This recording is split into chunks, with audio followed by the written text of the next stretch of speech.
जाणे भक्तीचा जिव्हाळा, जाणे भक्तीचा जिव्हाळा, तोची दैवाचा पुतळा, अनिक नये माझे मना, हो का पंडित शहाणा. नामरूपी जडले चित्त, नामरूपी जडले चित्त, त्याचा दास मी अंकित, अनिक नये माझे मना, हो का पंडित शहाणा.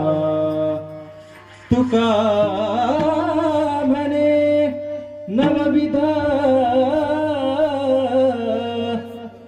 भक्ती जाणे तोची शुद्ध, अनिक नये माझे मना, हो का पंडित शहाणा.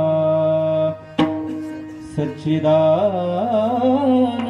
रूपाय विश्वोत्पत्त्यादि हेतवे, तापत्रय विनाशाय श्रीकृष्णाय वयं नमः. महायोगपीठे तटे भीमदत्त्यां वरं पुण्डरीकाय दातुं मुनीन्द्रैः, समागत्य तिष्ठन्तमानन्दकन्दं, परब्रह्मलिङ्गं भजे पाण्डुरङ्गं, पाण्डुरङ्गाकरो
पांडुरंगाकरू प्रथम नमन, दुसरे चरणा संताचिया, त्यांच्या कृपादानिकतेचा विस्तारो, बाबाजी सद्गुरु दास तुका.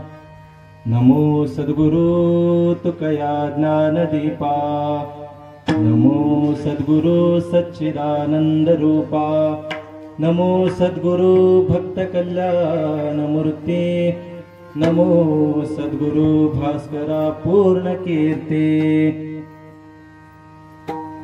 अलंकापुरी रम्य सिंहासनस्थं, पदांबुज तेजस्फुरति प्रदेशं, विदीन्द्रादिदेवे सदा स्तूयमानं, समाधिस्थमूर्तिं भजे ज्ञानदेवं. ओम नमो ज्ञानेश्वरा, करुणाकरा दयाळा, तुमचा अनुग्रह लादलो पावन झालो चराचरी.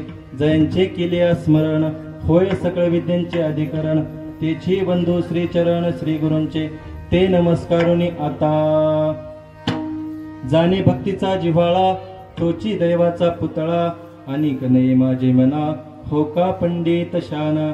प्रस्तुत प्राप्त प्रसंगी आजच्या या कीर्तन रूपी सेवेकरता निवडला गेलेला अभंग, यच्च्या भूतलावर जन्माला आलेल्या जड जीवांचा उद्धार करण्यासाठी आपला देह अखंड जिजवणारे वीतराग संपन्न पंचमवेद निर्माते देवचे सुप्रसिद्ध साधू जगद्गुरु जगतवंदनीय तुकाराम महाराजांचा संतपर प्रकरणातील 4 चरणाचा अभंग असून या अभंगाद्वारे तुकोबाराय मॉनिटर जरा क्लिअर करा. या अभंगाद्वारे तुकोबाराय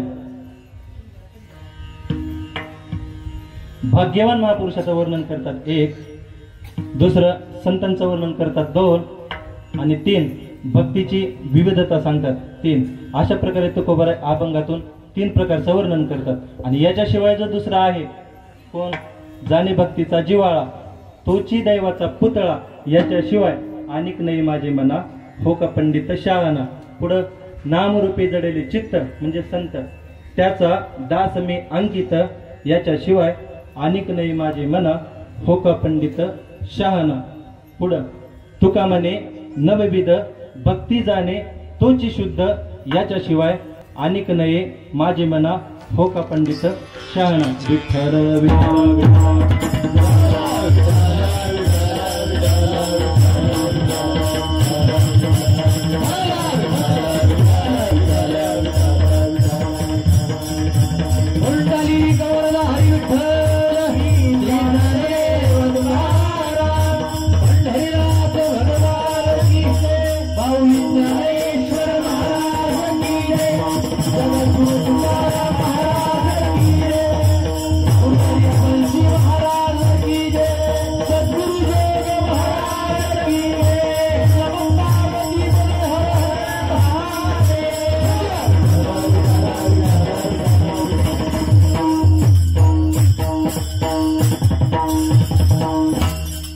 पुण्यभूमी पावन क्षेत्र असणारे आपलं केंदळगाव, आणि या केंदळगावामध्ये सुरू असलेला अखंड हरिनाम सप्ताह, आणि या सप्ताहातील आजची ही तृतीय दिवसाची कीर्तन रूपी सेवा ही तुम्हा सर्व गावकऱ्यांच्या प्रेमाखातीर माझ्या वाटेला आलेली आहे, हे मी माझं परमभाग्य समजतो.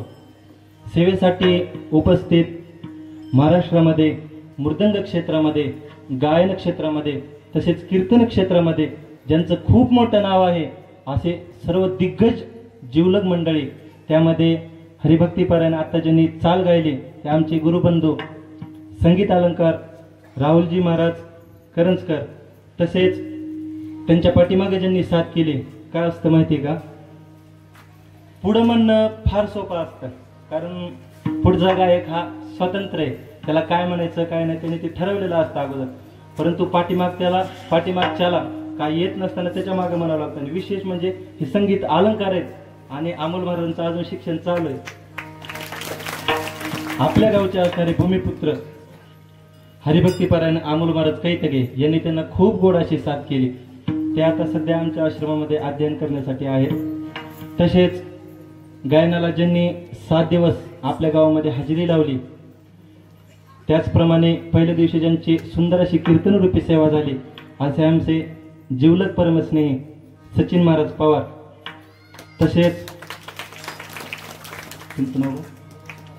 उमेश महाराज जाधव, हरिभक्तीपरायण रोहन महाराज, तसेच हरिभक्तीपरायण गणेश महाराज, आणि माझ्या समयेत आलेले युवा कीर्तनकार हरिभक्तीपरायण शिवम महाराज कटारे, आणि सगळ्यात महत्त्वाचं ज्यांनी अतिशय कमी वयामध्ये, आम्ही दोघं गुरुबंधू आहे बरं का, तुम्हाला आठवतं का की वानेवाडीला तुम्ही बोल लिहून द्यायला यायचे आम्हाला गुरुजींसोबत, म्हणजे त्यावेळेस मी लहान होतो एकदम, आणि यांचं बऱ्यापैकी झालेलं होतं, माझा 4था चालू होता त्यावेळेस, आणि गोपाळ महाराज वगैरे आम्ही एका बॅचला होतो. आणि हे बोल लिहून देण्यासाठी आणि कसं वाजवायचं नेमकी तयारी, म्हणजे तयारीचं दिग्दर्शन काय असतं त्या काळामध्ये गुरुजींनी आम्हाला यांच्या स्वरूपामध्ये दाखवलं. तर ही यांची श्रीमंती महाराज तेवढे होते, यांना खालून उशी लावावी लागायची तेव्हा आमच्या आश्रमातलं, मी सांगतो एकदम लहान होते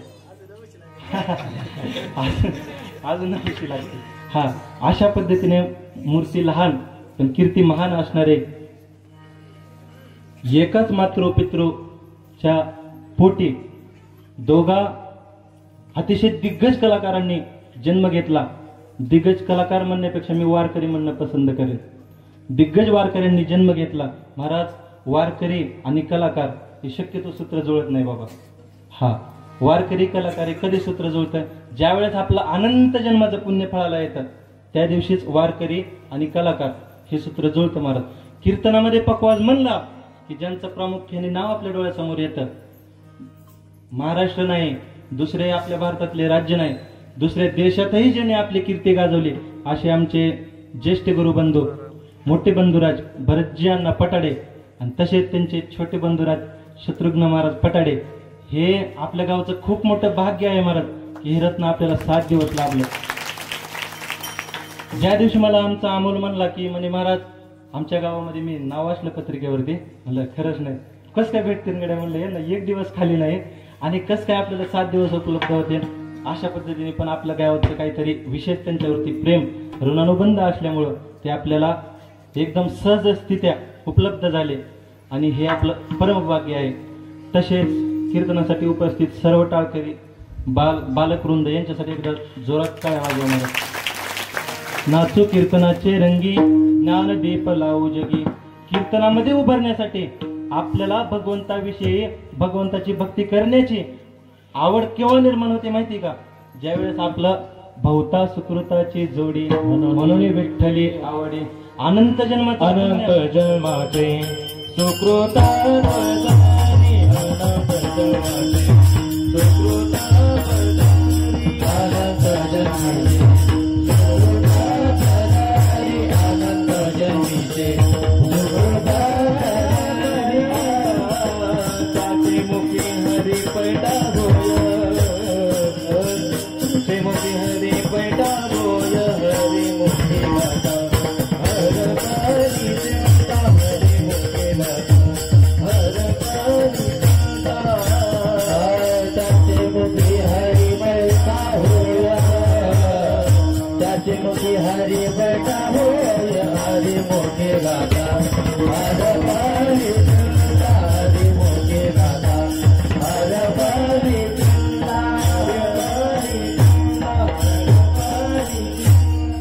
अनंत जन्माचे सुकृत पदरी त्याचे मुखी हरी पैटावय. नाथबाबा हरिपाठामध्ये सांगतात की अनंत जन्माचं जर सुकृत पत्रामध्ये असेल किंवा ज्ञानदेवाध्यानी रामकृष्ण म्हणी अनंत जन्मनी पुण्य होय ज्ञानोबरायांनी वर्णन केलेलं आहे.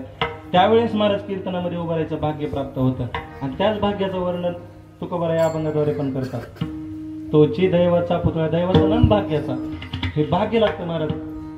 तसेच विनेकरी चोपदार व या सप्ताहासाठी या ज्ञानयज्ञासाठी ज्यांनी तन मन धनाने सेवा केली त्या सर्वांच्या श्रोतृ मायबापांच्या चरणावर साष्टांग प्रणिपात करतो आणि सेवेशी प्रवृत्त होतो. विठ्ठल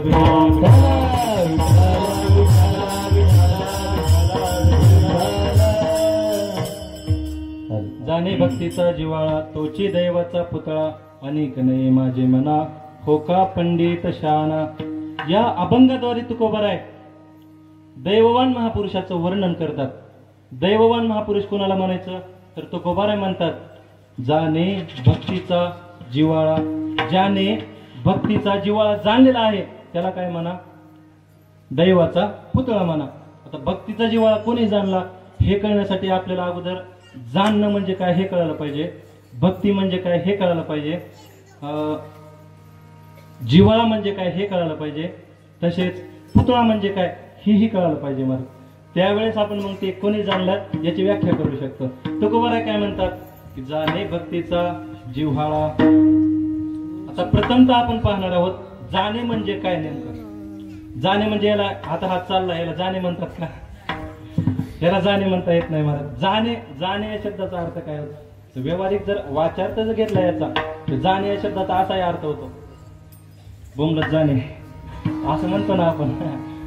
काय अर्थ होतो तर जाण्यालाही जाणं म्हणतात पण तो शब्द या ठिकाणी वापरलेला नाही महाराजांनी. जाणे या शब्दाचा या अभंगातील अर्थ काय होतो जाणे म्हणजे कळणे समजणे बरोबर माहित असणे. समानार्थी शब्द घ्या तुम्हाला जो समजेल तो घ्या किंवा एखाद्या वस्तूचं यथार्थ रूपाने ज्ञान होणे याला जाणणे म्हणायचं. उदाहरणार्थ जर सांगायचं ठरलं तर आपल्या व्यवहारामध्ये 2 प्रकारचे लोक आहेत. एक म्हणजे वयाने मोठे ज्ञानाने मोठे अनुभवाने मोठे. सगळ्यात शेवटचं टोक जर सांगायचं जर ठरलं तर त्यांना सगळ्या गोष्टीचं ज्ञान आहे त्यांना आपण काय म्हणतो जाणत. आणि जे असे लहान लहान लेकर आहेत यांना आपण काय म्हणतो नेंत. जाणतं आणि नेंत 2 प्रकार कळले का? सोप्या भाषा सांगतो एकदम. आता जाणतं कोणाला म्हणायचं किंवा एखादा आता आपला सप्ताह बसायला लागला बरं का. उदाहरणार्थ ठरवा की सप्ताह बसायला लागला.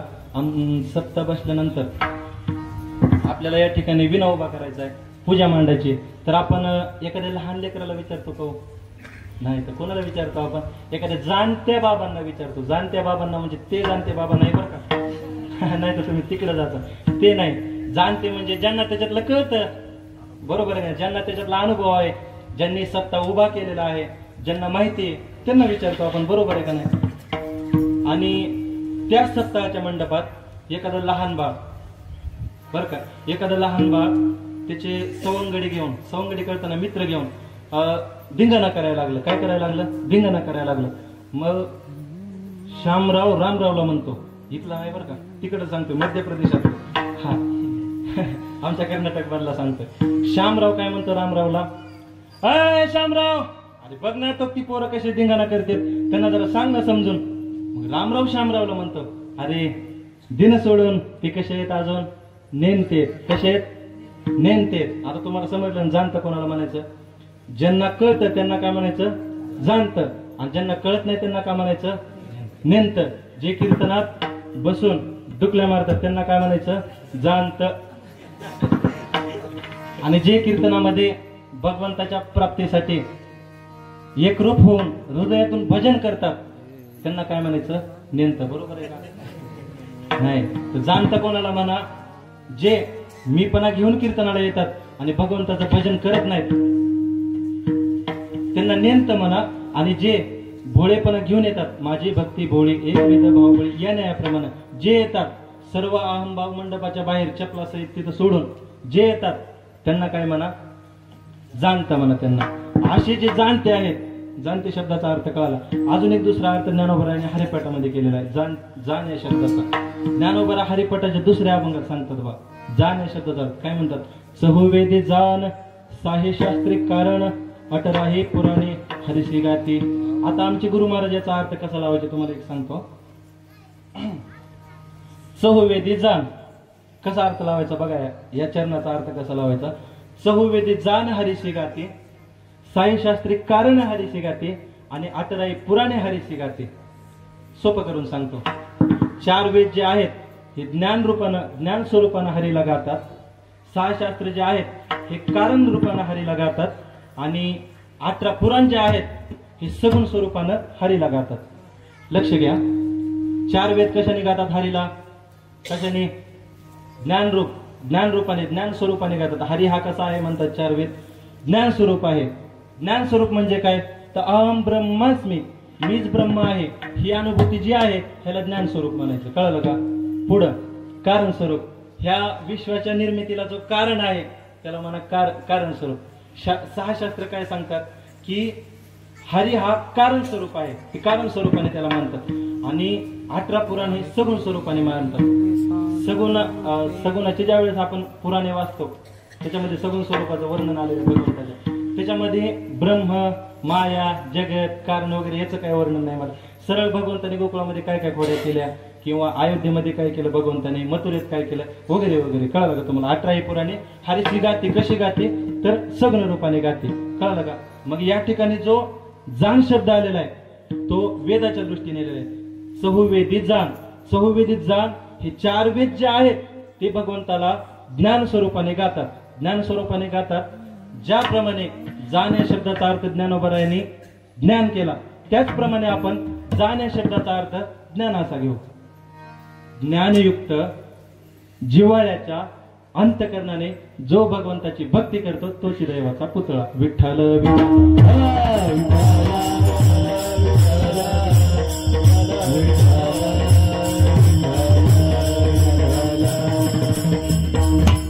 जाण या शब्दाची व्याख्या आपल्याला कळाली. आता पुढे चला. पुढे कोणता शब्द आहे? भक्ती. भज सेवायम भज धातू सेवा. भक्ती म्हणजे काय? सेवा करणं याला भक्ती म्हणतात. कशाला म्हणतात भक्ती?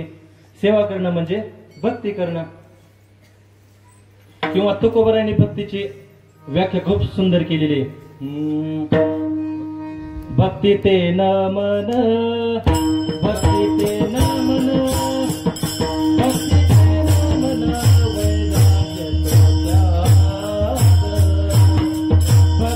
ते न मन, भक्ती ते न मन,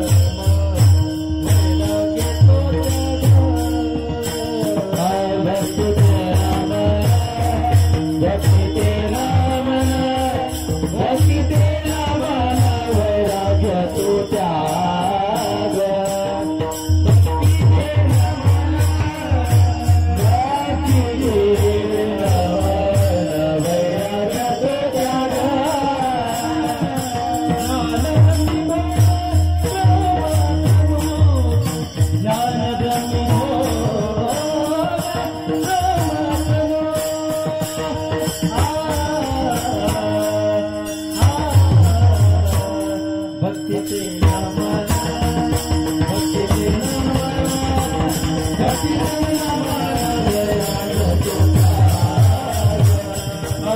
भक्ती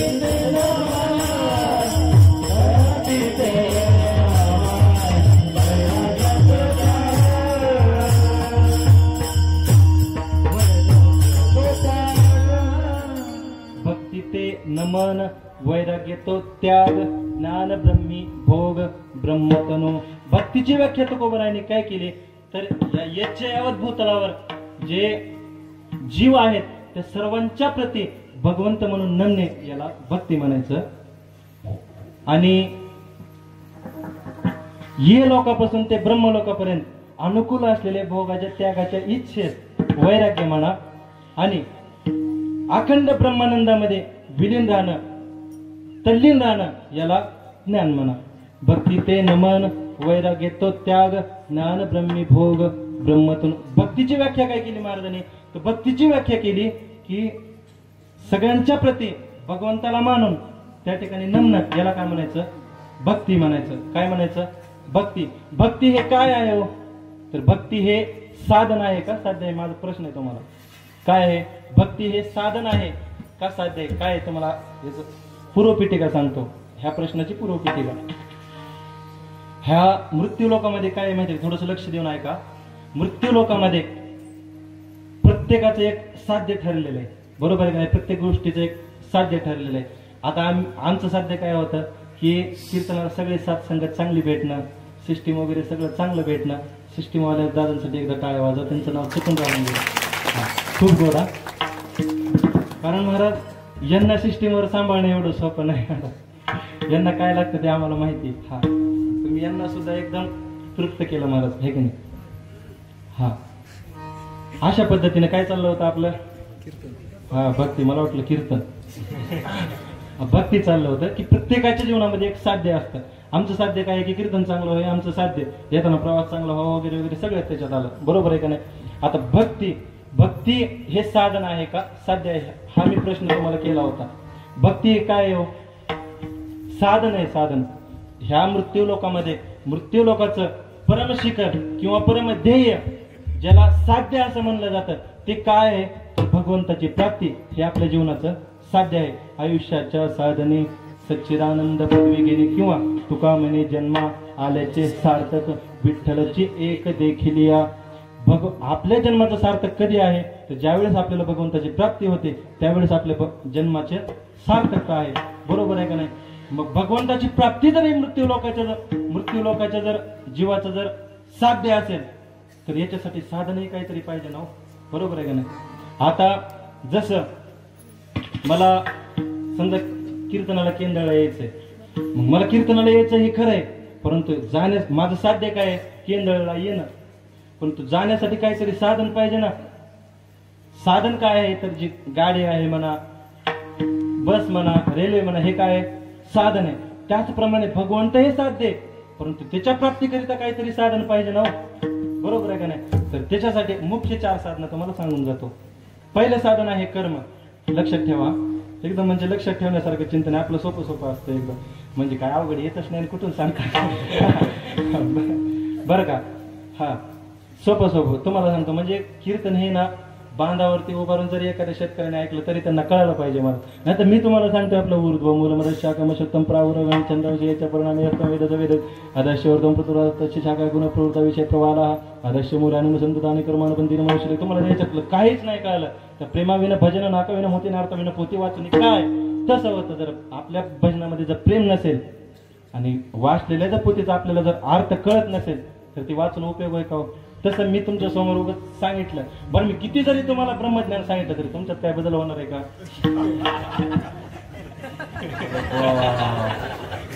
गप बसली त्या अर्थी काहीतरी गोंधळ असू शकता विनोदाने करता. काय होतं माऊली असे फवारे मध्ये केलं ना थोडस रोग पडत नाही पिकावर हे की नाही. हा अशा पद्धतीने बरं का मी काय सांगत होतो तर साधन सांगत होतो. साधन किती मुख्य 4 आहेत. पहिलं साधन कर्म, दुसरं साधन योग, तिसरं साधन ज्ञान. एकदम क्रमवारी सांगतो कर्म योग ज्ञान आणि भक्ती. किती साधन सांगितले 4 साधन सांगितले. एकदम सोपं सगळ्यांनी लक्ष देऊन ऐका. हा कर्म नावाचं साधन आहे, योग नावाचं साधन आहे, ज्ञान नावाचं साधन आहे आणि भक्ती नावाचं साधन आहे. तुकोबारायांनी या अभंगामध्ये भक्तीच का सांगितली? प्रश्न आहे का नाही? तुकोबारायांनी जाणे कर्माचा जिव्हाळा असं पण म्हणू शकले असते ना, बरोबर आहे का नाही? ज्यांनी निष्काम कर्म केलं म्हणा, किंवा ज्यांनी न चुकता कर्माचे सगळे नेम पाळून कर्म केलं, तोही दैवाचा पुतळा असायला पाहिजे होता ना. किंवा ज्यांनी योगाचे कर्म केले, ज्यांनी ज्ञान संपादन केलं, ते दैवाचे पुतळे असायला पाहिजे होते. तुकोबारांनी भक्तीच का वापरली? तर तिचे भक्तीचे विविधता, भक्तीचे आश्चर्यकारक गोष्टी किंवा भक्तीचे गुण हे कर्म, योग आणि ज्ञान यांच्यापेक्षा कितीतरी पटीनं चांगले, कितीतरी पटीनं. लक्षात ठेवा. आता कर्म का तुकोबारांनी वापरलं नसणं? स्वाभाविक आहे महाराज.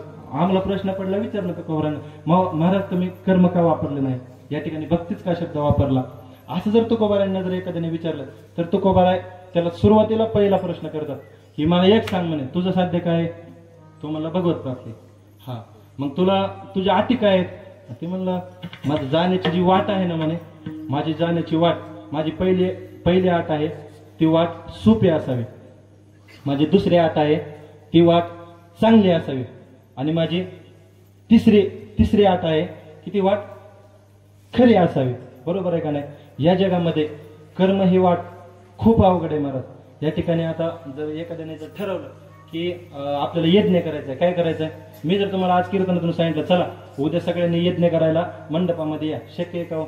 महाराज कर्माला बंधन आहे, काळाचं वेळेचं बंधन आहे कर्माला, पण भक्तीला काय काळ वेळेचं बंधन आहे का? ज्ञानोबा हरिपाठामध्ये सांगतात, काळ वेळ नाम उच्चारिता नाही, काळ वेळ नाम उच्चारिता नाही, काळ वेळ नाम उच्चारिता नाही, काळ वेळ नाम उच्चारिता नाही.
राहुल महाराज की जय हो. महाराज म्हणतात, काळ वेळ नाम उच्चारिता नाही, दोन्ही पक्ष पायी उद्धरती. कर्मातलं बंधन हे काय आहे? आपल्याला जमणार नाही ते महाराज. कर्म एकच आहे, अतिशय क्लिष्ट मार्ग आहे तो महाराज. कर्माच्या मार्गाने आपल्याला चालणं शक्य नाही. दुसरा आहे योग. आता योगाचं काय? ताने लिया तानचे प्यावे, भुके लिया भूकची खावे. योगाचा मार्ग कसा आहे महाराज? जर ताण लागली तर ताणच प्यावी लागते, भूक लागली तर भूकच खावी लागते. अहो महाराज, आपल्याला एकादशीला दम निघत नाही. आपल्या एकादशीचा नेम कसा असतो? आता आज एकादश आहे, कधी? आज एकादश आहे, बरोबर आहे का नाही? मुद्द्यावर आलो म्हणजे बरं झालं. एकादशीचं हे काय डोक्यात नव्हतं काय? एकादशीचं सहज चिंतन आलं म्हणून सांगितलं तुम्हाला की आज एकादश आहे. परंतु माणसाची तयारी बघा कुठून असते. गुरुवारांचं ऐकलेलं तुम्हाला सांग. आमचे गुरु महाराज सांगत असतात की माणसाची तयारी कुठून असते पहा. ऐक म्हणे रात्री बरं का, कधी? दशमी दिवशी. उद्या एकादश आहे आणि माझ्या आवडीची भाजी बनव. महाराज आवडीची भाजी बनवायची आणि अर्धी कोर जास्ती खायची. कधी? दशमी दिवशी. एकादशी दिवशीची कथा आहे का? एकादशी दिवशी उठणार, उठल्या ऐकलं का? काय हो म्हणजे दररोज चहा करती, आज एक ग्लास दूध कर म्हणे मस्त पैकी. का? तर आज एकादश आहे. मग फराळीचं काय कधीही बनव. बरं ठीक आहे म्हणे. सकाळ सकाळी काय केलं महाराज, एक ग्लास दूध पेलं. दूध पेल्यानंतर एवढं वेळ नाही महाराज, एक तासानंतर लगेच, ऐकलं का, फराळीचं तयार आहे का? त्यांनी सांगितलं महाराज हो आहे. काय केलंय? खिचडी केलंय. खिचडी असती का म्हणे, बकरीचा भात कर म्हणे, अजून काय काय असतो, शेंगदाणे भाज म्हणे, चिप्स तळ म्हणे, अजून काय सगळे फळं वगैरे घ्या म्हणे. एवढं महाराज, म्हणजे हे कपाळ आणि डेरी, माझ्याकडे बघू नका आपल्याला नाही डेरी, हे कपाळ आणि डेरी असं दाबून पाहतात महाराज. हे जोपर्यंत एवढं नाही बरवत नाही तोपर्यंत खातात. आणि त्याच्यानंतर हे राव म्हणे आज एकादशी म्हणे काहीतरी थंडगार पाहिजे होतं.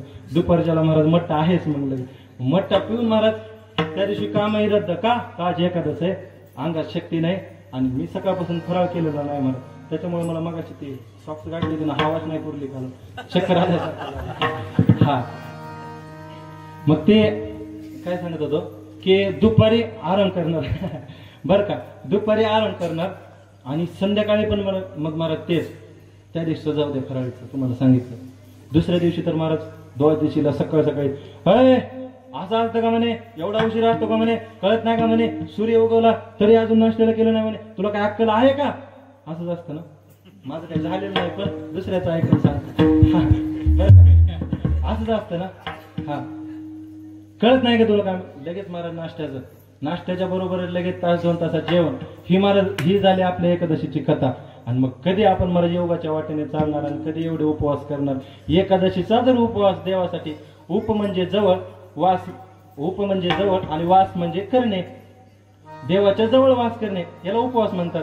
आपण एकादशी दिवशी महाराज उलट बाकीच्या दिवशी देवाच्या जवळ जातो, पण एकादशी दिवशी कधी कधी जाणवत नाही. देवाच्या जवळ जाणे, देवाच्या जवळ जाणे, देवाच्या जवळ जाणे म्हणजे काय, तुम्ही मंदिरात जाणे आणि देवाचं दर्शन घेणे हे नव्हे, ते तर आहेच हो, त्या देवाचं कर्तव्य आहे. परंतु जो आपला जो आत्मा आहे, तो आत्मा, आपले जे चित्त आहे, हे चित्त, आपलं जे मन आहे, हे मन सतत भगवंताच्या भक्तीमध्ये तल्लीन राहणं म्हणजेच भगवंताच्या जवळ राहणं. ही गरज नाही की तुम्ही दररोज मंदिरामध्ये गेले भगवंताच्या, मगच तुम्हाला भगवंताची प्राप्ती होईल, मगच तुम्हाला देव भेटल. तुम्ही स्वतःच देव आहेत ना. तुमचं कर्म चांगलं ठेवा, तुम्ही स्वतःच देव आहेत महाराज. एक तुम्हाला वाक्य सांगून जातो, हिंदी कळालं तर बघा.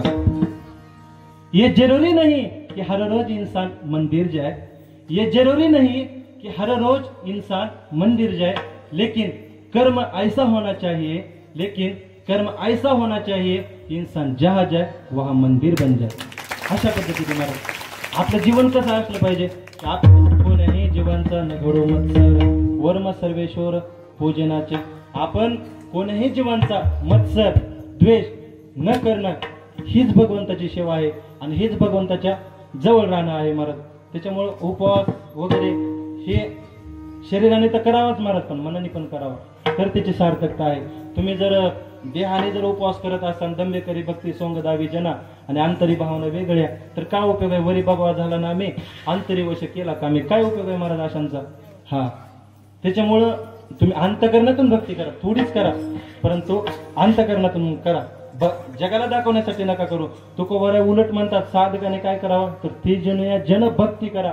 भक्ती कशी करा, तर तुका म्हणे तुम्ही ऐका हे वचन, ते जण या जन भक्ती करा. या ह्या जनाचा सगळ्या त्याग करा आणि मग भक्ती करा महाराज, असं तुकोबाराय म्हणतात. मग सांगायचा मग तिचा अर्थ एकच की उपवास म्हणजे आपण भगवंतासाठी दिवसभर उगाच विनाकारण पोटाला त्रास द्यायचा, जगाला दाखवायचं, भल्या मोठ्या माळी घालायच्या, भला मोठा गंध लावायचा, आणि ह्याला उपवास म्हणत नाहीत महाराज. याला उपवास म्हणता येत नाही. उपवास कशाला म्हणतात, तर सतत आपल्या मुखामध्ये भगवंताचं नामस्मरण राहणं, श्रवण, मनन आणि निधिध्यासन. त्या नामस्मरणाच्या सुरुवातीला श्रवण करणं, सत्यामध्ये येऊन श्रवण करणं, मनन म्हणजे ते तोंडाने म्हणणं, आणि निधिध्यासन म्हणजे भगवंताचं सतत ध्यास करणं, ध्यान करणं, ह्याला भक्ती म्हणतात. गाती ऐकाती हरि कीर्तन ते समान विष्णूची, गाती ऐकाती हरि कीर्तन ते समान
नामाचे महिमान प्रेम्या आचरती जन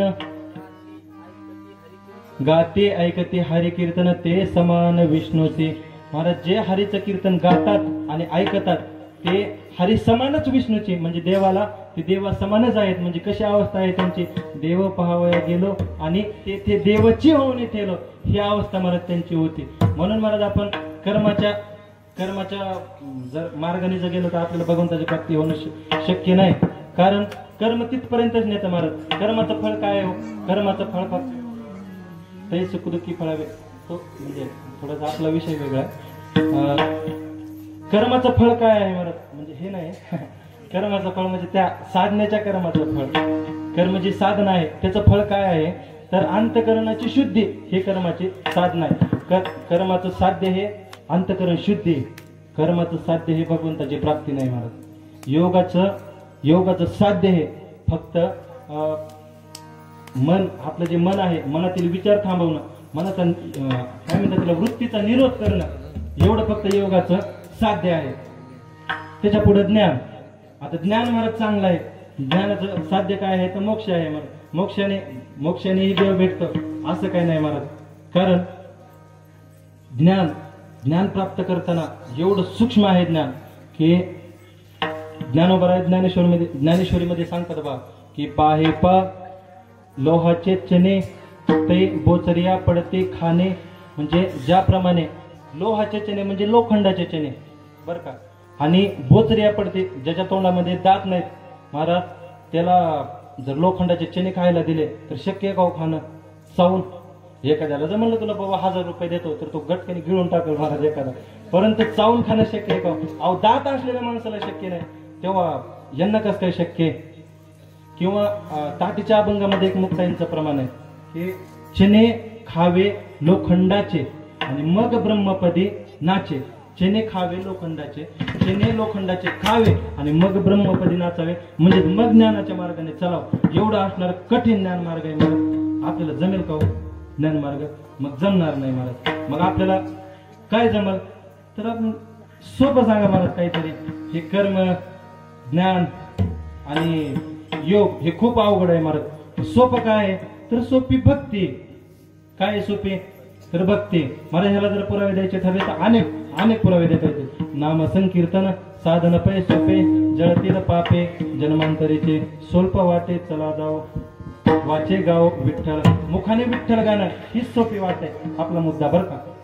किंवा याच अभंगाचं शेवटचं चरण आहे तुका म्हणे नाही आपला या स्वल्प वाटे चला जाऊ वाचे गाव विठ्ठल.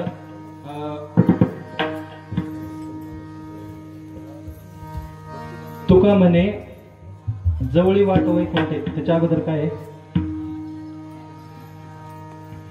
नाही विठ्ठल विठ्ठल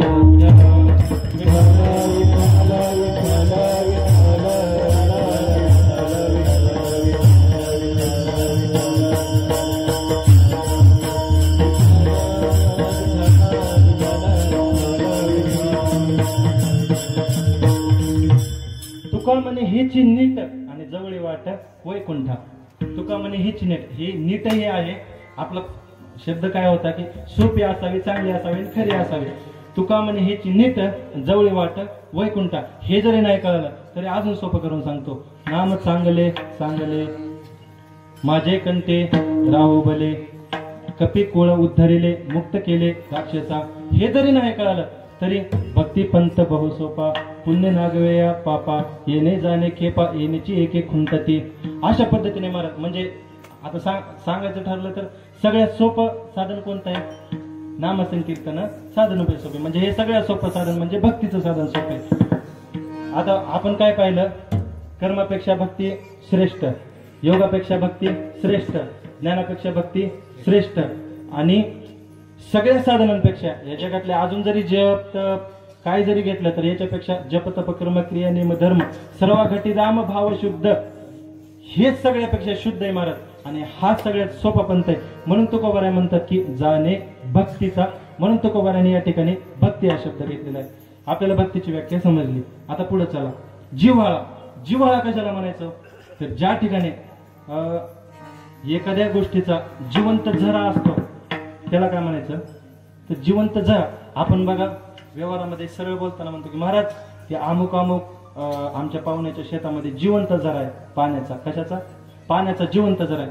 झऱ्याची व्याख्या अशी केलेली की एखादं तळ आहे समजा, तळ कसं असतं झऱ्यापेक्षा खूप व्यापक असतं, खूप मोठं असतं. तळ्याचं पाणी किती असतं महाराज? खूप असतं. परंतु उन्हाळ्यामध्ये काय काय तळे हे कोरडे होतात. परंतु जे जिवंत पाणी आहे, जे झऱ्याचं पाणी आहे महाराज, ते उन्हाळ्यामध्ये सुद्धा चालू राहतं. ज्याला ज्याच्या अंतःकरणामध्ये पडता जड भारी नेमान टळे निर्धारी आईसी ज्याची भक्ती आहे तो तो त्याच्या अंतःकरणातील भक्तीचा जिव्हाळा असं समजा. कळालं का? बघा म्हणजे जिव्हाळा कशाला म्हणायचं तर आपल्या अंतःकरणातील भक्तीचा जरा कधीच न आटणं त्याला काय म्हणायचं? भक्तीचा जिव्हाळा म्हणायचा. आता सोपं, आता पटलं का? हा, सुरुवातीला पहिल्या शब्दाचा अर्थ काय केला आपण? जाणे. जाणे म्हणजे जाणणे किंवा ज्ञान असं घ्या. दुसरा भक्ती. भक्ती हे सगळ्या साधनांमध्ये श्रेष्ठ साधन आहे म्हणून भक्ती घ्या. तिसरं काय आहे तर जिव्हाळा. जिव्हाळा कशाला म्हणायचं? ज्यांच्या अंतःकरणामध्ये भक्तीचा जिवंत झरा आहे त्यांना भक्तीचा जिव्हाळा म्हणा. पुढे काय आहे तर पुतळा. पुतळा शब्दाचा अर्थ काय? एखाद्या वस्तूची आकृती बनवण्याला पुतळा म्हणायचं. छत्रपतींची आपण आकृती बनवतो त्याला काय म्हणतो? छत्रपतींचा पुतळा. बरोबर आहे का नाही? मंदिरामध्ये विठ्ठल रुक्मिणीच्या मूर्त्या आहेत त्याला काय म्हणतो आपण? विठ्ठल रुक्मिणीचा किंवा विठ्ठलाचा पुतळा म्हणा. राजेश सुकुमार मदनाचा पुतळा. आलं का? हा, अशा पद्धतीने एखाद्या पदार्थाला दिलेला आकार त्याला काय म्हणा? पुतळा म्हणा. पहिला शब्द झाला जाणे, दुसरा शब्द भक्ती, तिसरा शब्द जिव्हाळा आणि तोची. आता मध्ये एक शब्द राहिला दैवाचा. आता दैव दैव म्हणजे काय? दैव या शब्दाचा अर्थ भाग्य असं घ्या. काय घ्या? भाग्य असं घ्या. आता भाग्य दोन प्रकारचे आहेत, तसे लय प्रकारचे आहेत परंतु दोन प्रकारचे घेऊ आपण कीर्तनात वेळे अभावी. दोन प्रकारचे भाग्य म्हणजे कोणते? तर एक भाग्य म्हणजे व्यवहारिक भाग्य आणि दुसरं म्हणजे पारमार्थिक भाग्य. आता व्यवहारिक भाग्य कशाला म्हणायचं तर एखाद्याला अचानक धनाची प्राप्ती हो, तो काय म्हणतो? महाराज काय सांगायचंय, तुमच्या कृपेनं आमचं भाग्य उजळलं. महाराज आमच्या कृपेनं आमचंच भाग्य अजून उजळणार, तुझं कधी उजळलं? अशा पद्धतीने महाराज हा काय म्हणते? सरळ लोक म्हणतात महाराज तुमचे पाय आमच्या घराला लागू द्या. महाराज मला असंच एक जण म्हणायला लागला की म्हणे दरवर्षी कीर्तन असतं माझं ते आमच्या गावाजवळ हांद्रा शिव महाराज असतो तिथं दरवर्षी कीर्तन असतं महाराज. मग रामनवमीला आणि मग एका सद्भक्ताने मला लयच विनंती केली, महाराज तुमचे पाय आमच्या घराला लागलेच पाहिजे. बरं ठीक आहे म्हणलं, चला. गेलो महाराज आणि माझे पाय त्यांच्या मी घराला लावले. लावल्यानंतर काय झालं, दुसऱ्या वर्षी मी त्यांच्या गावामध्ये कीर्तनाला गेलो आणि कीर्तनाला गेल्यानंतर महाराज ते काय मला म्हणणच झाले, महाराज तुमच्या पाय आमच्या घराला लावा. मी विचार केला, म्हणलं काय झालं गड्या, काय झालं, कसं काय म्हणणं झाले, यावर्षी आपली बेकिंमत केली राव याने म्हणे चक. हे काय उपयोग नाही म्हणलं आपला. महाराज पण आता माझा स्वभाव कसा आहे माहिती आहे, माझ्या पोटात महाराज कुठलीच गोष्ट राहत नाही, मोकळा स्वभाव आहे आपला.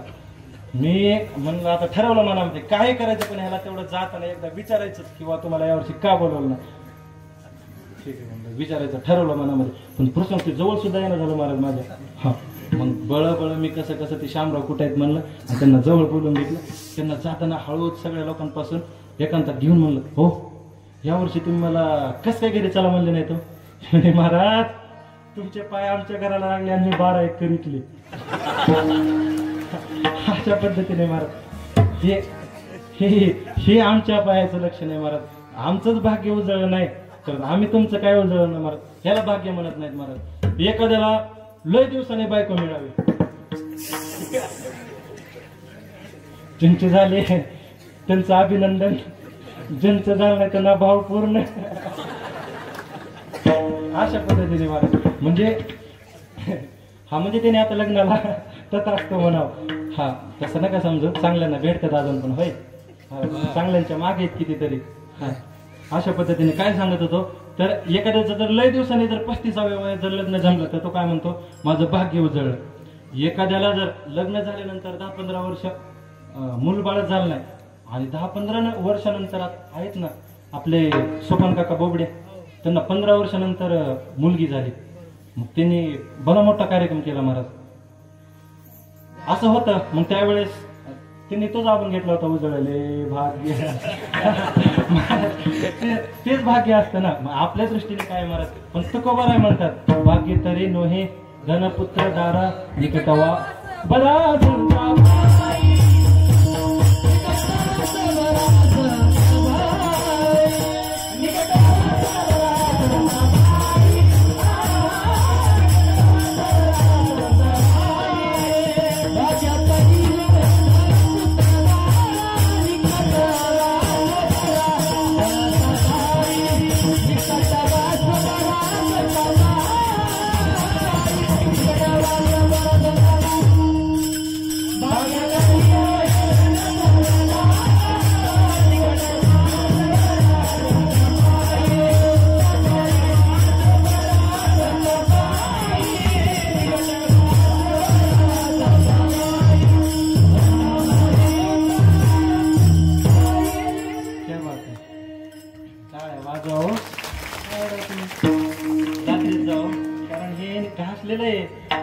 वर्ष आमचे महाराज गुरुजी सांगत होते ना आपल्याला की मी ज्या ठिकाणी रियाजाला बसायचो म्हणजे त्या ठिकाणी भिंतीला असं ते छिद्र पडलं होतं, वन पडलं होतं. गुरुजी सांगायचे आमचे गुरुवर्य केशव गुरुजी जगदाळे गुरुजी सांगायचे आम्हाला की मी ज्या ठिकाणी पकवाजाला बसलो त्या ठिकाणी महाराज भीतीला सुद्धा छेद पडला होता.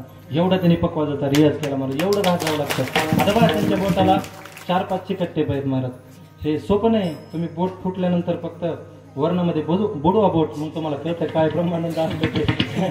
मला सोपं नाही. आणि हे महाराज एवढं ताणावं लागतं ना महाराज. कधी कधी इथली गाठ इथं येते.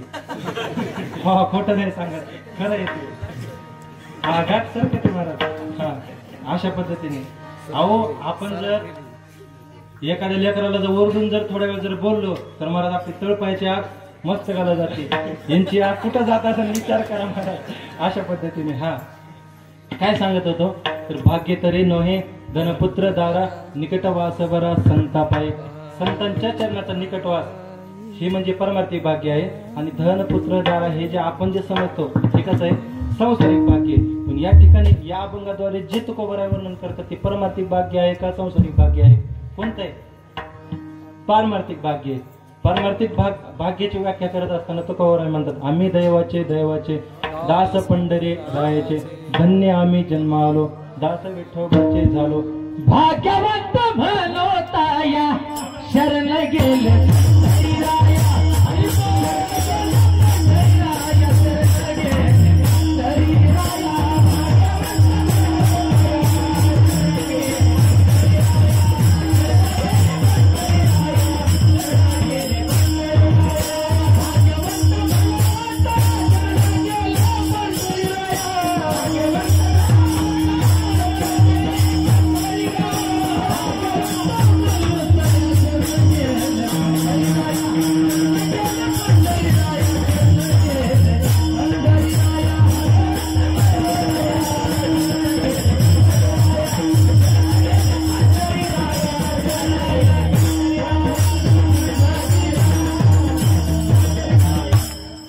भाग्यवंत म्हणतया. याला म्हणतात सुचिरभूत श्रोते. हा जागे असलेले श्रोते. वा वा क्या बात. भाग्यवंत म्हणतया शरण गेले पंढरी राया. जे भगवंताला शरण गेले जे भगवंताचे दास झाले यांना भाग्य म्हणतात, पारमार्थिक भाग्य म्हणतात. आणि तेच महाराज दैवाचे आहेत. ते दैववान महापुरुष आहेत. कोण दैववान महापुरुष आहेत? ज्यांनी ज्ञानयुक्त भक्तीचा जिवाळा आपल्या अंतकरणामध्ये ठासून ठासून भरला. ते महाराज कसे आहेत? दैवाचे पुतळे आहेत. अभंगाचा जन भक्तीचा जिवाळा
जाणे भक्तीचा जिव्हाळा तोची दैवाचा पुतळा अनेक नाही माझे बना हो का पंडित शहाणा.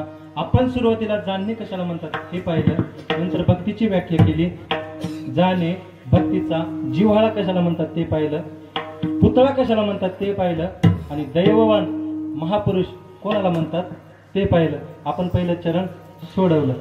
परत उद्या कोणी म्हणू नये की महाराजांनी अभंग सोडला म्हणून महाराज सोडवला. सोडला वेगळा आणि सोडवला वेगळा. हा, आता आपण दुसऱ्या चरणात, पहिल्या चरणावर काय कोणाची शंका? हा, आता दुसऱ्या चरण पाहू आपण. हा, काय शंका घ्यायची ही शंका. हा, अनेक नाही माझे मना हो का पंडित शहाणा. तुकोबाराय म्हणतात की ज्यांच्या अंतकरणामध्ये ज्ञानयुक्त भक्तीचा जिव्हाळा आहे तोची दैवाचा पुतळा आहे, याच्याशिवाय अनेक नाही माझे मना हो का पंडित शहाणा.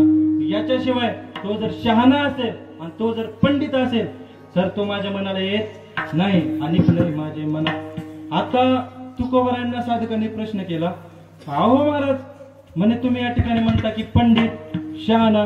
व्यवहारामध्ये जर पंडित आणि शहाण्याची जर व्याख्या केली तर जो चार शब्द शिकला त्याला शहाणा म्हणतात आणि जो 4 शब्द शिकला त्यालाच पंडितही म्हणतात. बरोबर आहे का नाही? मग महाराज एकच वाक्य आपण 2-2 शब्द अर्थ वापरून बोलू शकतो का? याला महाराज शास्त्राने द्विरुक्ती नावाचा दोष सांगितला. कोणता? द्विरुक्ती. म्हणजे एकच शब्द 2 वेळेस वाक्यामध्ये वापरू नये. व्यवहारामध्ये नाही, परमार्थात नाहीच नाही. बरं, व्यवहारामध्ये तुम्हाला एक उदाहरण देतो, चालेल का? बघा, मी अमोल महाराजांच्या घरी गेलो आणि अमोल महाराजांना म्हणलो, अमोल महाराज महाराज तुम्ही येऊ पाणी जल घेऊन ये आणा. असं जर म्हणलं तर जमन का हो? पाणी तरी म्हणा, जल तरी म्हणा, घेऊन ये तरी म्हणा, आण तरी म्हणा, महाराज म्हणा किंवा अमोल म्हणा. बरोबर आहे, कुठला तरी एक शब्द प्रयोग केला पाहिजे. मग शहाणाही प्रयोग केलाय महाराजांनी आणि पंडितही शब्द प्रयोग केलाय. असं का केलं? तर महाराज ज्या तुकोबारायांनी शब्द प्रयोग केलाय त्या याचा अर्थ एक कधीच होऊ शकत नाही महाराज. कारण तुकोबारायांकडून द्विरूपी नावाचा दोष कधीच होऊ शकत नाही. आज तुम्हाला उदाहरण देऊन सांगतो. आता ते संसारिक उदाहरण दिलं, व्यावहारिक उदाहरण दिलं. काय? तर पाणी जल घेऊन ये आण. जसं ह्या वाक्याची सिद्ध होऊ शकत नाही तसं ज्ञानोबराय हरिपाठामध्ये म्हणतात की हरिमुखे म्हणा पुण्याची गणना कोण करी. आता ज्ञानोबरायांना या ठिकाणी द्विरूपी नावाचा दोष लागायला पाहिजे का नाही? बरोबर आहे का नाही? मला मग काय म्हणतात ज्ञानोबराय हरिमुखी म्हणा. एक वेळेस जर म्हणलं असतं ज्ञानोबरायांनी हरिमुखी म्हणा पुण्याची गणना कोण करी तर काय झालं असतं मला? बरोबर आहे का नाही? ज्ञान यांचे राजे होते ते, त्या ठिकाणी कोणताही शब्द ऍड करू शकले असते ते. बरोबर आहे का नाही? हरिमुखी म्हणा पुण्याची गणना कोण करी. तर त्याचं कारण असं आहे महाराज, आपण ज्या वेळेस एखाद्याला आग्रह करतो त्यावेळेस आग्रह कधी मानला जातो महाराज? ज्या वेळेस आपण एकच शब्द प्रयोग 2 वेळेस करतो. कसं? आता मी शत्रुघ्न महाराजांना बोलवलं कार्यक्रमाला, म्हणलं शत्रुघ्न महाराज आमच्या गावाला कार्यक्रमाला या बरं का. शत्रुघ्न महाराजांनी मला सांगायला पाहिजे का नाही? हो महाराज कार्यक्रमाला येतो. पण शत्रुघ्न महाराज मला काय म्हणले माहितीये का? येतो. काय म्हणले? येतो. नक्की येतो. म्हणजे याला काय म्हणायचं? आग्रहा खातीर बोलणं. तुम्हाला जर एक वेळेस जर तुम्हाला म्हणजे आपल्याला हा पप्पा आपल्या गावातली मुलं ढिगाऱ्याने नापास झाले आणि तो बाळा मी त्या ढिगाऱ्यात आहे, तसं मी तुमच्यातच आहे महाराज. तसं महाराज हे सुद्धा ज्यांना कळलं नाही ना त्यांनी कीर्तन झाल्यानंतर प्रसाद घेतल्याशिवाय जाऊ नका. एवढं सोपं करून सांगितल्यानंतर पण हसू येत नाही मला. पुढील गोवरे तसे दिशे तोंडावर. हा, काय म्हणतो मी? हरिमुखे म्हणा ज्ञानोबरायांनी म्हणण्याचं कारण म्हणजे आग्रह खातीर म्हणतात ज्ञानोबराय. हरिमुखे म्हणा म्हणावं घ्यावं असं म्हणत नाही का आपण? त्या पद्धतीने तसं तुकोबाराय या अभंगात ज्या अर्थी शहाणा आणि पंडित शब्द वापरतात तर त्याचे भिन्न 2 अर्थ काहीतरी होत असतील ना. घ्या त्याचे अर्थ. शहाणा या शब्दाचा अर्थ असा होतो जो व्यवहारामध्ये शहाणा आहे, ज्याला व्यवहारामध्ये जो पारंगत आहे, ज्याला व्यवहार करतो त्याला शहाणा म्हणा. आणि ज्याला परमार्थ कळतो, ज्यांनी शास्त्राचा अभ्यास केलेला आहे त्याला पंडित म्हणा. ज्याला व्यवहार करतो त्याला शहाणा म्हणा आणि ज्याला शास्त्र कळतं त्याला पंडित म्हणा. कळालं का? शहाणा कोणाला म्हणायचं? ज्याला व्यवहार कळतो, संसार कळतो सोप्या भाषेत, त्याला काय म्हणा? शहाणा. आणि पंडित कोणाला म्हणा? ज्याला परमार्थ कळतो त्याला काय म्हणा? पंडित म्हणा. बरोबर आहे का नाही? मग असे 3 प्रकार आहेत आता याच्या ठिकाणी. काय लोक शहाणे आहेत परंतु पंडित नाहीत, काय लोक पंडित आहेत परंतु शहाणे नाहीत, आणि काय पंडितही आहेत आणि शहाणेही आहेत. हा, आता पहिला प्रकार कोणता? काय शहाणे आहेत परंतु पंडित नाहीत महाराज. काय नाहीत? पंडित नाहीत. आता एक जण महाराज शहाणा माणूस होता. शहाणा माणूस का? कोण शहाणा माणूस? शहाणा माणूस होता. शहाणा माणूस एका वकिलाकडे गेला. कोणाकडे गेला? उदाहरण सांगतो. कोणतं उदाहरण सांगतो? काय लोक हे शहाणे असतात परंतु पंडित नसतात. तो व्यवहारामध्ये महाराज खूप हुशार होता. कशामध्ये? व्यवहारामध्ये. तो कुणाकडे गेला? वकिलाकडे गेला. वकिलाकडे गेल्यानंतर राम राम त्याने सांगितलं. राम राम. हा, काय म्हणे? कस काय येणं केलं? काय नाही म्हणे, वकील साहेब आजच आलो तुम्हाला बोलण्यासाठी. तेव्हा वकील साहेबाच्या दारापुढे त्याला एक पाटी दिलेली दिसली. कोणताही गुन्हेगार आणा, निर्दोष सुटका केली जाईल. काय? कसलाही गुन्हेगार आणा, कायद्याला पळवाट आहेच. बरोबर आहे का नाही? अशा पद्धतीने महाराज त्याच्या घरासमोर पाटी लिहिलेली होती. मग हा त्यांना म्हणलं, महाराज तुमचा एवढा अभ्यास आहे का? वकील साहेब. महाराज नव्हता म्हणला, वकील म्हणला. वकील साहेब तुमचा एवढा अभ्यास आहे का की कसलाही जर दोष माणसाकडून जर घडला तर तुम्ही त्याला निर्दोष साबित करू शकता? तुम्ही सांगितलं हो, माझा सगळ्या पुस्तकांचा अभ्यास आहे म्हणे. मग मला काही प्रश्न विचारा म्हणे तुम्ही कुठलाही या पृथ्वी तलावरचा, मी तुम्हाला सगळ्याचं उत्तर देईन म्हणे. मी म्हणलं बरं ठीक आहे म्हणे. वकील साहेबांनी सांगितलं विचारा म्हणे प्रश्न. पण मग तो जो शेतकरी मनुष्य होता त्यांनी सांगितले, वकील साहेब मी तुम्हाला प्रश्न विचारतो म्हणे, परंतु त्याच्या अगोदर आपलं काहीतरी ठरलं पाहिजे. माझ्या प्रश्नाचं जर उत्तर जर तुम्हाला देता नाही आलं तर काय? ती म्हणे बर, आज एवढा हुशार आहे का तू? म्हणे तुझ्या प्रश्नाचं उत्तर मला देता येणार नाही, असं होऊ शकत नाही, पण तुझ्या मनाच्या समाधानाकरिता एक सांगतो म्हणे तुला, जर तुझ्या जर प्रश्नाचं उत्तर जर मला देता नाही आलं तर मी तुला 1000 रुपये देईन. काय देईन? 1000 रुपये देईन. व्यवहारात शहाणा आणि पंडित नसलेला सांगतो बरं का, लक्ष द्या. काय म्हणला? तुला मी 1000 रुपये देईन. तो महाराज वकील हुशार होता. त्याने सांगितलं हा मान्य आहे म्हणे. आणि जर मी तुला 1000 रुपये देईन मान्य, परंतु मग जर माझा प्रश्न विचारलेला तुला नाही आला तर तू काय देशील? तो म्हणे मी तुम्हाला 5 रुपये देईन. मी गरीब आहे, सर्वसामान्य शेतकरी, एक टायमाची तंबाखू खायला माग आहे, आणि मी तुम्हाला काय देणार महाराज? हा, अशा पद्धतीने आहे महाराज वास्तविक वस्तुस्थिती. अशा पद्धतीने ठरली महाराज. दोघांची शर्यत लागली. मग शेतकऱ्याची प्रश्न विचारायची बारी. शेतकऱ्याला वकील साहेबांनी सांगितलं विचारा म्हणे प्रश्न. शेतकऱ्यांनी विचारला. आता प्रश्न नीट लक्ष देऊन ऐका बरं का. 4 पायाचा, 3 शेपटाचा आणि 5 डोळ्याचा प्राणी कोणता? काय? 4 पायाचा, 3 शेपटाचा आणि 5 डोळ्याचा प्राणी कोणता? काय विचारलं? 4 शेपटाचा. तुम्हाला माहिती आहे 4 पायाचा, 3 शेपटाचा आणि 5 डोळ्याचा प्राणी माहिती आहे का महाराज? तेव्हा वकील साहेबांनी जे पहिलीपासून जे वाचायला चालू केलं महाराज पुस्तक, पूर्ण सगळी जेवढी डिग्री झालेली होती महाराज तेवढी वाचली महाराज. पण ह्या काय प्राण्याचं नाव त्यांना सापडलं नाही महाराज. 2 दिवस गेले महाराज. 2 दिवस गेल्यानंतर महाराज त्याने सांगितलं म्हणे नाही राव म्हणे, जमत नाही म्हणे आपल्याला उत्तर. ठीक म्हणे, जमत नाही का म्हणे? नाही जमत म्हणे. आणा 1000 रुपये आणा. त्याने महाराज असणारे त्या वकील साहेबाकडून व्यवहारात हुशार सांगतो बरं का. हा हा हा. त्यांनी महाराज वकील साहेबाकडून 1000 रुपये घेतले महाराज. 1000 रुपये घेतले. निघाला किंवा परत निघाला परत. वकील साहेब म्हणले मूर्ख समजतो का म्हणे मला? आपलं काय ठरलं होतं म्हणे, मी जर विचारलेल्या जर प्रश्नाचं उत्तर किंवा तू जर विचारलेल्या जर प्रश्नाचं उत्तर जर मला देता नाही आलं तर मी तुला 1000 रुपये देणार, आणि मी जर विचारलेल्या जर प्रश्नाचं उत्तर तुला नाही देता आलं तर तुम्हाला 5 रुपये द्यायचं ठरलेलं नाही का म्हणे. मी कुठं अजून तुला प्रश्न विचारला? मग शेतकऱ्याने सांगितलं विचारा की म्हणे. मी कुठं नाही म्हणते. महाराज वकील साहेब म्हणे आता जाऊ द्या म्हणे, आपल्याला तर काही उत्तर आलं नाही, तोच प्रतिप्रश्न याला करावा म्हणे. त्याने सांगितलं तू जो विचारलेला प्राणी आहे कसा, 4 पायाचा, 3 शेपटाचा आणि 5 डोळ्याचा, तो त्या प्राण्याचं मला एकदा नाव सांग. हा म्हणला घ्या 5 रुपये. कळालं तर बघा, नाही तर धन्यवाद. विठ्ठल.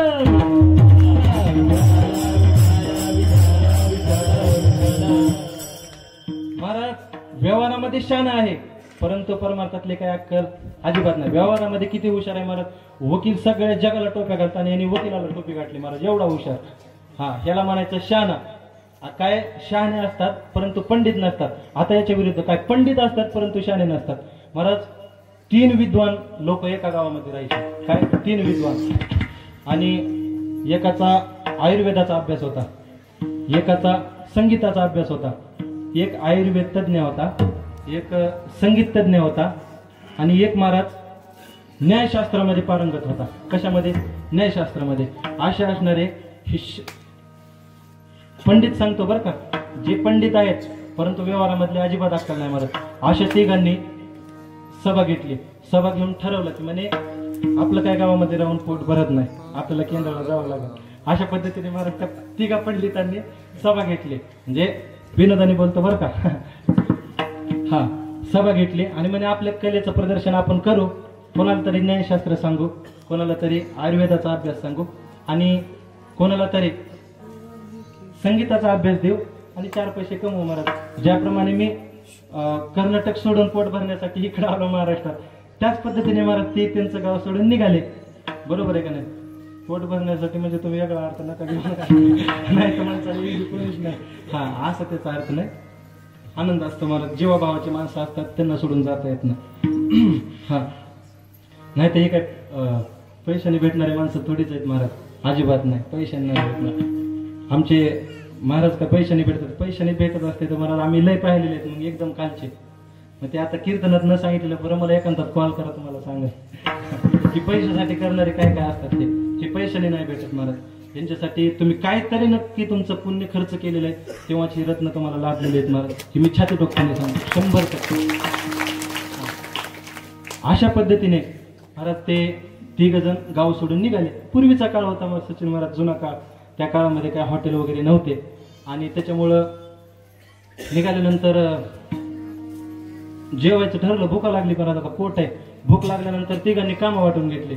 म्हणे तुझा न्यायशास्त्राचा अभ्यास आहे म्हणे, तू काय कर, तुला पदार्थातलं खूप ज्ञान आहे, तू दुकानामध्ये जा, किराणा दुकानामध्ये, आणि किराणा दुकानामधून जे स्वयंपाकाला सामुग्री लागते, जे स्वयंपाकाला पदार्थ लागतात ते तू पदार्थ घेऊन ये. तो न्यायशास्त्र तज्ञ निघाला महाराज.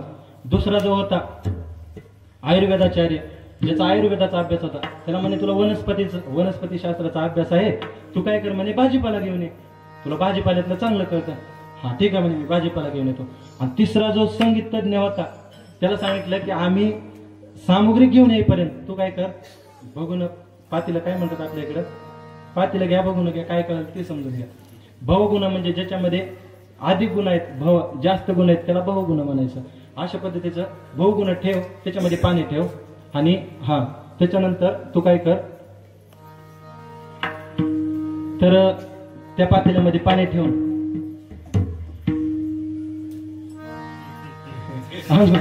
ते पाणी तोपर्यंत त्याला उकळी फोड, म्हणजे आपण आलेले जे पदार्थ आहेत ते त्याच्यामध्ये टाकू आणि लगेच अन्न शिजवून आपण जेवण करू, असं त्यांचं ठरलं महाराज. आणि तिघांच्या कामाला लागले. आता पहिला जो होता तो न्यायशास्त्रवाला होता. न्यायशास्त्रवाला गेला पदार्थाच्या दुकानात, किराणा दुकानात गेला. किराणा दुकानामध्ये गेल्यानंतर त्यांनी विचार केला की म्हणे आपल्याला मुख्य साधन म्हणजे तेल, मीठ, मिरचू लागल गड्या. तेल, मीठ, मिरचू म्हणल्यानंतर यांनी विचार केला की म्हणे आपण तेलाच्या ऐवजी ब्राह्मण लोक, तज्ञ लोक होते, तूप घेऊ म्हणे. तूप घेऊ म्हणल्यानंतर त्यांनी मला तूप घेतलं. म्हणे आता तुपाचं भांड आणि तेलाचं भांड एकत्र घरी नेऊ नये. जुन्या पद्धती अजून काय काय घरामध्ये ही परंपरा पाळली जाते की तूप आणि तेल एकत्र घरी आणत नाही.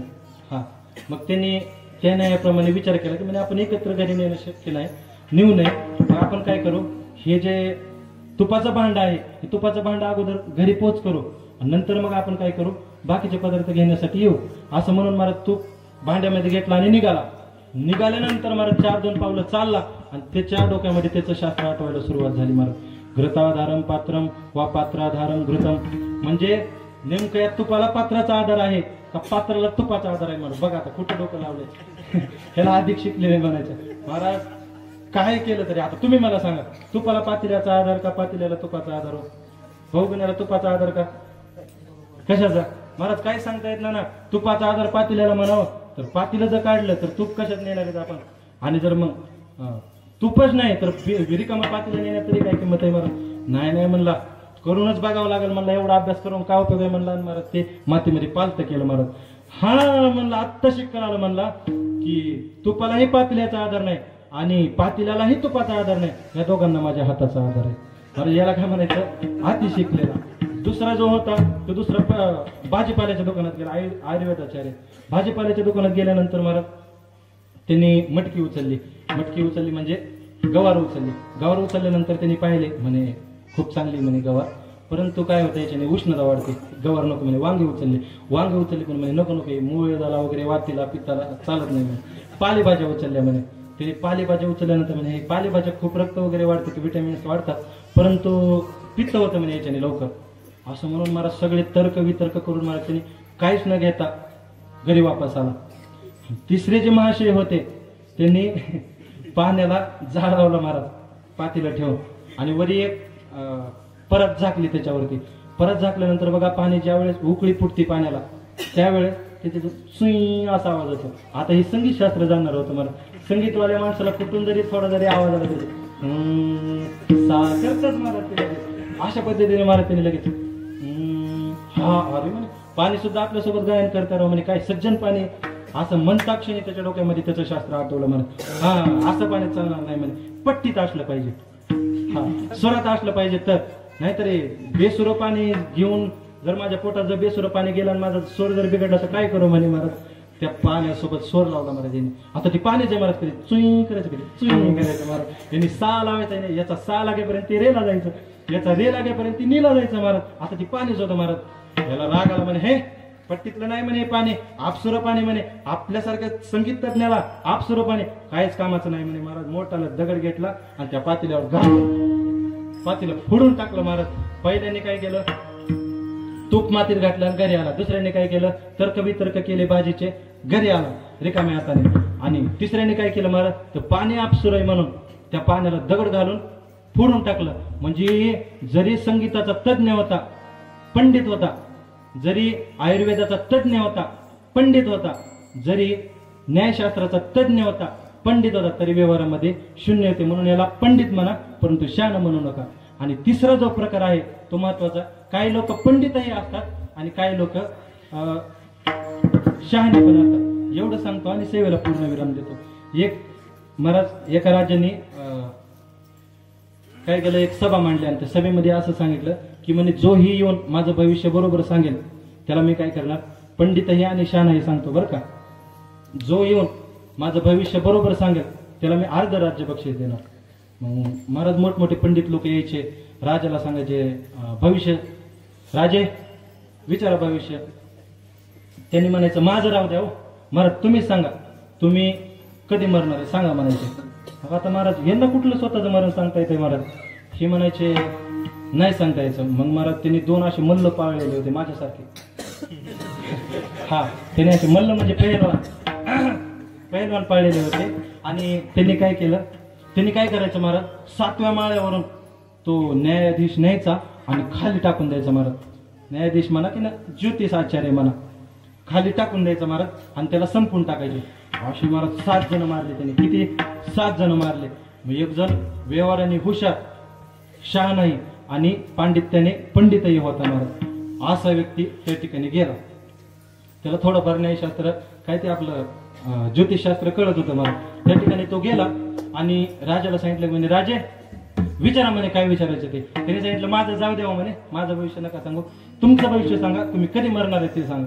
त्यांनी सांगितलं की म्हणे राजे मी कधी मरणार आहे हे मला पक्क माहिती नाही, परंतु तुमच्या मरणाच्या 1 तास अगोदर मरणार आहे म्हणे.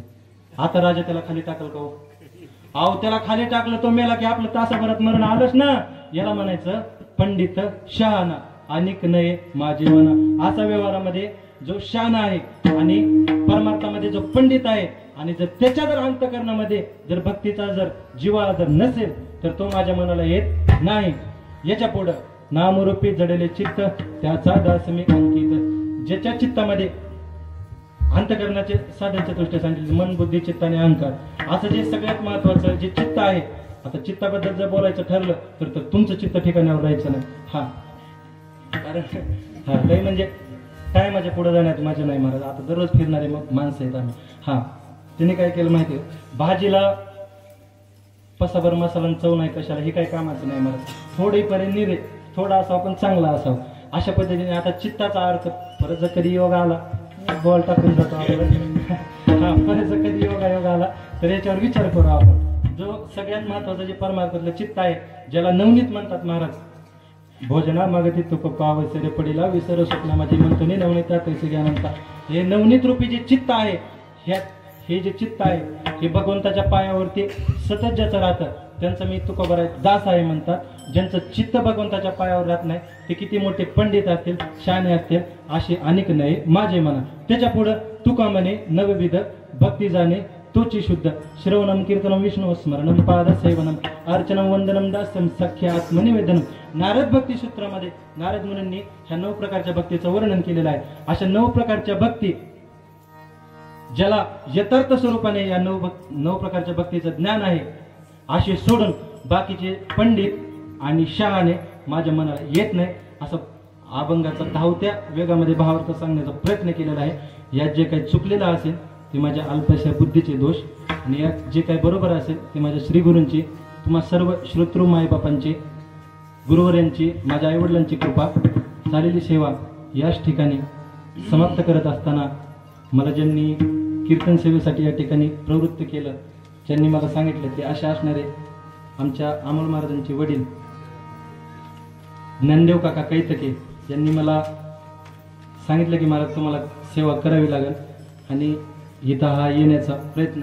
तसेच सेवेसाठी ज्यांनी अनमोल किमतीची साथ दिली काय द्यावे त्याचे व्हावे उत्तराई ठेविता पाय जीव थोडा अशा असणारे महाराज. माझं परम भाग्य आहे की एवढी मोठी रत्न माझ्याहून खूप ज्येष्ठ आहेत महाराज. ज्यांनी मला पकवास कसा वाजवायचा हे शिकवलं ज्यांनी गायन कसं करायचं हे शिकवलं असे आमचे मोठे बंधू सचिन महाराज यांनी माझ्या कीर्तनाला उभारून साथ करावी एवढी महाराज माझी पात्रता नाही महाराज. अशा पद्धतीने झालेली सेवा या सर्व मायबापांच्या तुम्हा सर्व आई वडिलांच्या चरणी समर्पित करतो. पुनश्च एकदा बालक बापाचे ताटी रेगे आणि बापा तेचे जीव लागे की तो संतोषलोनी वेगे मुगची ओढवी. ज्याप्रमाणे एखादं लहान लेकरू आपल्या बापाच्या ताटामध्ये बसतं आणि ते बापालाच घास भरवतं महाराज. त्याची पात्रता नसती बापाला घास त्याचा हातही पुरत नाही परंतु महाराज त्याच्या बापाचं हृदय एवढं मोठं असतं की ते त्याचे लहान घास गोड करून घेतो. तशी माझी लहान कीर्तन रूपी पुष्प सेवा तुम्ही गोड करून घ्यायलाच अशी अपेक्षा करतो. जाताना एकच वाक्य बोलून जातो.